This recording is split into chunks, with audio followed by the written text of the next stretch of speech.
In front of me is Realme GT and today I would like to show you how you can turn on and use Keyboard Clipboard.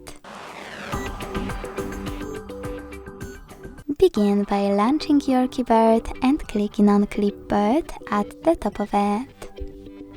Then use this switcher at the top right corner to activate it. And to go back to standard keyboard, use this arrow at the top left one. Finally, to use Clipboard, you need to copy or cut any text. And to paste it right away, click on it at the top of your keyboard next to Clipboard icon. If you wish to paste it later, just click on Clipboard and tap on it here.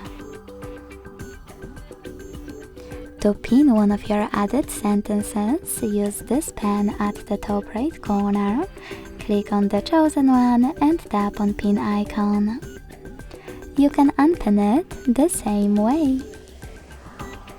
To delete it though, select the pen again, click on your sentence and this time select pin icon next to the pin one. Lastly, to disable Clipboard completely, use the same switcher as before. Thanks so much for watching. If you enjoyed this video, leave a like, comment and subscribe. Bye!